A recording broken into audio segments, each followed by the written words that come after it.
وطن عزیز کو خارجیوں سے پاک کرنے کا مشن، سیکیورٹی فورسز کا شمالی وزیرستان کے علاقے حسن خیل میں intelligence based operation. I S P R کے مطابق فورسز کی مؤثر کارروائی میں 12 خوارج مارے گئے، ہلاک خارجیوں کے قبضے سے اسلحہ اور گولہ بارود برآمد۔ مارے گئے دہشت گرد فورسز اور شہریوں کے خلاف دہشت گردی کی متعدد کارروائیوں میں ملوث تھے۔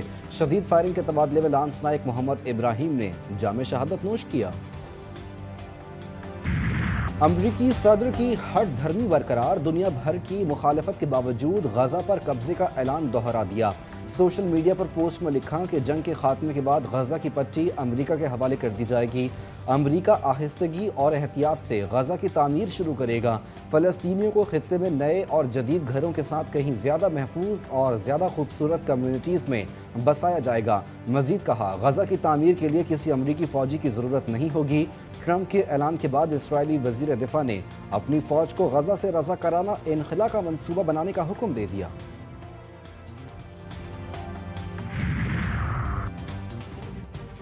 امریکی صدر کے بیان پر پاکستان کو بھی تشویش۔ ترجمان دفتر خارجہ کا کہنا ہے کہ فلسطینیوں کو کہیں اور بھیجنا انتہائی تشویشناک ہے۔ فلسطین فلسطینیوں کا ہے۔ ہفتہ وار پریس بریفنگ میں ترجمان شفقت علی خان کا کہنا تھا کہ پاکستان ایسی آزاد فلسطینی ریاست کا حامی ہے جس کا دارالحکومت القدس ہو۔ پاکستان غزہ میں مستقل جنگ بندی کا مطالبہ کرتا ہے۔ غزہ میں امدادی سامان کی بلا رکاوٹ فراہمی کو یقینی بنایا جائے۔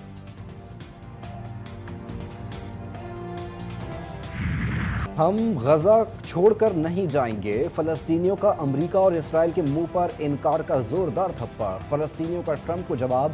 حماس، ایمنسٹی انٹرنیشنل اور اقوام متحدہ نے بھی ٹرمپ کا بیان مسترد کر دیا۔ ترجمان وائٹ ہاؤس کی امریکی صدر کے بیان کی وضاحت۔ بیان میں کہا گیا کہ صدر ٹرمپ کا غزہ میں امریکی فوج بھیجنے کا ارادہ نہیں۔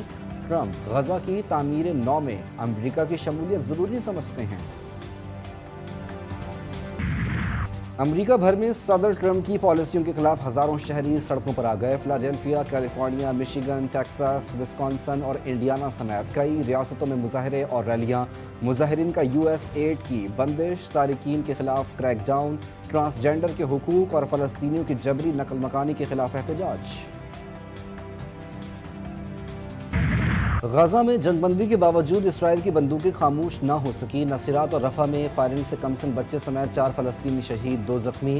جنوبی غزہ میں شدید بارشوں سے سیلابی صورتحال، پانی خیموں میں داخل ہونے سے متاثرین کے مصائب میں اضافہ، سردی سے بچوں میں بیماریاں پھیلنے کا خدشہ۔ یونیسیف نے غزہ کے حالات زندگی کو انتہائی خطرناک قرار دے دیا۔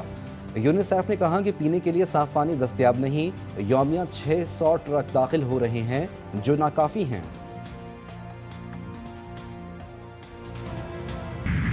صدر آصف علی زرداری کا دورہ چین، پاکستان اور چین کے درمیان مفاہمت کی یادداشتوں پر دستخط۔ تقریب میں صدر آصف زرداری، نائب وزیر اعظم اسحاق ڈار، وزیر اعلیٰ سندھ سید مراد علی شاہ، شرجیل میمن اور ناصر حسین شاہ کی بھی شرکت۔ صدر مملکت کی بیجنگ میں چینی وزیر اعظم لی چیانگ سے ملاقات۔ دو طرفہ تعلقات، مختلف شعبوں میں تعاون کے فروغ اور اقتصادی راہداری کے دوسرے مرحلے پر بات چیت۔ قابل تجدید توانائی اور سائنس اینڈ ٹیکنالوجی کے شعبوں میں تعاون پر بھی غور۔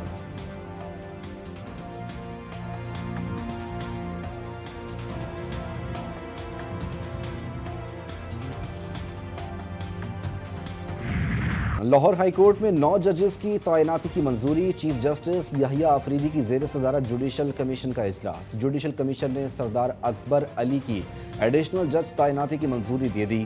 خالد اسحاق، محمد اویس خالد، محمد جواد ظفر کے ناموں کی بھی منظوری۔ چودھری سلطان محمود، جاوید اقبال وینس کے نام بھی ایڈیشنل ججز کے لیے منظور۔ وقاص حیدر آباد اور حسن نواز مخدوم کے نام کی ججز کے لیے منظوری دے دی گئی۔ وزیر اعظم شہباز شریف کی JUI سربراہ مولانا فضل الرحمان سے ملاقات، ملکی سیاسی صورتحال پر تبادلہ خیال۔ ذرائع کے مطابق وزیر اعظم نے مولانا کو قائد نون لیگ کا پیغام پہنچایا۔ مولانا فضل الرحمان کا نواز شریف کے لیے نیک خواہشات کا اظہار۔ ملاقات میں پیکا ایکٹ سے متعلق مولانا کے تحفظات کا بھی جائزہ لیا گیا۔ وزیر اعظم نے ایکٹ سے متعلق حکومتی موقف سے آگاہ کیا۔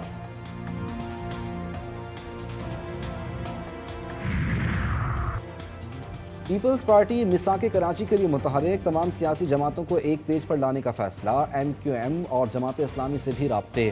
پیپلز پارٹی کا وفد جلد ANP، PTI اور JUI کے وفود سے بھی ملاقات کرے گا۔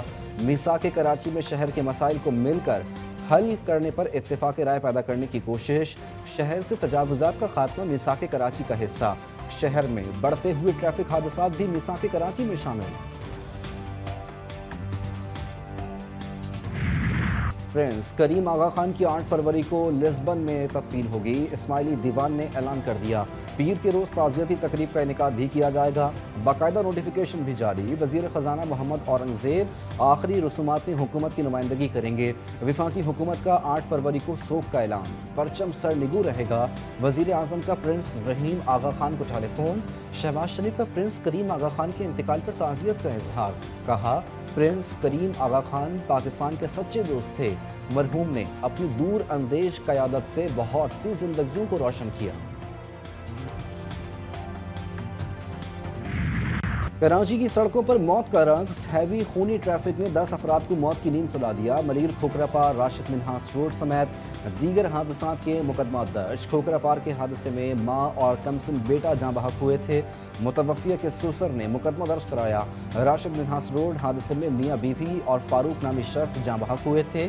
کھوکھرا پار حادثے کے مرتکب بس ڈرائیور کے پاس ڈرائیونگ لائسنس بھی نہیں۔ مقدمے کا متن، ملیر حادثے میں تیز رفتار بس نے 2 بچیوں کو کچل دیا تھا۔ سرجانی ٹاؤن اور گلشن معمار میں بھی ٹریفک حادثات میں قیمتی جانیں ضائع ہوئیں۔ کراچی میں ہونے والے ٹریفک حادثات پر تشویش، میئر کراچی مرتضی وہاب نے ہیوی ٹریفک کے خلاف کارروائی کے لیے ایڈیشنل آئی جی کو خط لکھ دیا۔ میونسپل کمشنر کے ایم سی کے خط میں کہا گیا ہے کہ رات 8 بجے سے صبح 6 بجے تک کے علاوہ تمام اوقات کار میں ہیوی ٹریفک کو روکا جائے۔ کمشنر کراچی نے ٹریفک حادثات میں شہریوں کی ہلاکت کا نوٹس لے لیا، پولیس کو مقدمات درج کرنے اور دستاویزات کی جانچ پڑتال کا حکم۔ صوبائی وزیر ایکسائز سندھ کا بھی شہر میں ڈمپرز کے خلاف ایکشن، شہر میں تمام غیر قانونی اور غیر رجسٹرڈ ڈمپرز کو فوری ضبط کرنے کا حکم۔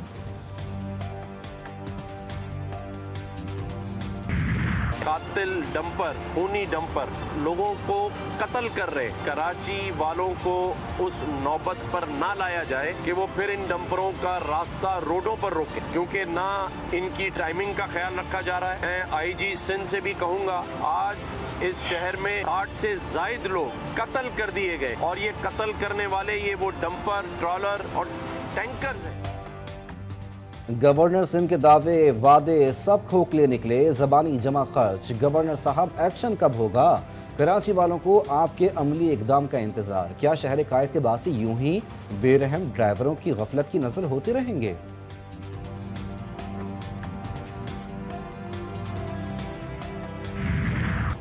حیدرآباد میں پولیس اور وکلا میں 2 روز سے کشیدگی برقرار، وکلا سراپا احتجاج، عدالتی کارروائی کا بائیکاٹ کر دیا، وکلا نے قومی شاہراہ پر دھرنا دے دیا۔ ٹریفک کی روانی متاثر، وکلا رہنما کا ایس ایس پی حیدرآباد کو برطرف کرنے کا مطالبہ۔ حیدرآباد میں وکیل کے خلاف مقدمہ درج کرنے پر کراچی 3 تلوار پر احتجاج، مظاہرے میں وکلا کی بڑی تعداد میں شرکت، وکلا کا ایس ایس پی فاروق لنجار کا تبادلہ کرنے کا مطالبہ۔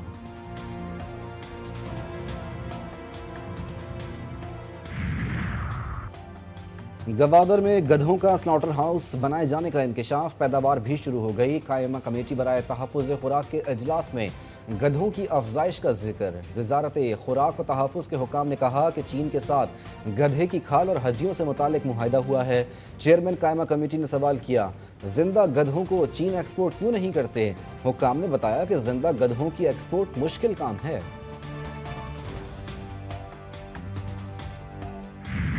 کرکٹ کے بڑے ایونٹ کے لیے بڑی تیاریاں، شائقین کے لیے جدید سہولیات سے آراستہ اسٹیڈیم تیار۔ وزیر اعظم شہباز شریف آج قذافی اسٹیڈیم کا باقاعدہ افتتاح کریں گے۔ لاہور، کراچی اور دبئی کے میچز کی ٹکٹوں کی ہاتھوں ہاتھ فروخت۔ پاک بھارت میچز کی ٹکٹوں سے پی سی بی کو ریکارڈ آمدن، تمام ٹکٹس فروخت۔ چیمپئنز ٹرافی کا آغاز 19 فروری کو ہوگا۔ چمچماتی ٹرافی اسلام آباد پہنچ گئی، شائقین کی بڑی تعداد ٹرافی دیکھنے امڑ آئی۔ چھکے چوکے بھی لگیں گے، گلیاں بھی اڑیں گی۔ کل سے ہوگا کراچی لاہور کے میدانوں میں کرکٹ کا دنگل۔ 6 ملکی سیریز کے لیے تیاریاں مکمل۔ پاکستان، نیوزی لینڈ، جنوبی افریقہ کی ٹیمیں چمچماتی ٹرافی کے لیے ٹکرائیں گی۔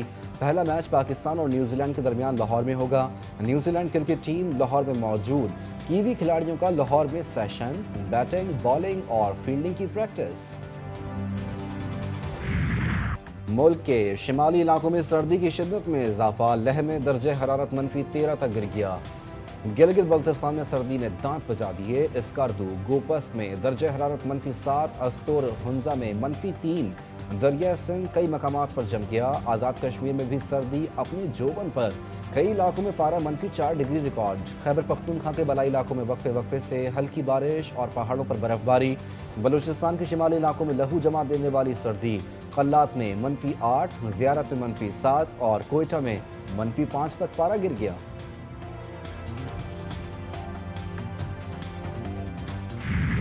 اور اردو، فارسی اور پنجابی کے نامور شاعر، ادیب اور نقاد صوفی غلام مصطفیٰ تبسم کو بچھڑے 47 برس بیت گئے۔ صوفی تبسم نے بچوں کی شاعری کے حوالے سے بے پناہ مقبولیت حاصل کی۔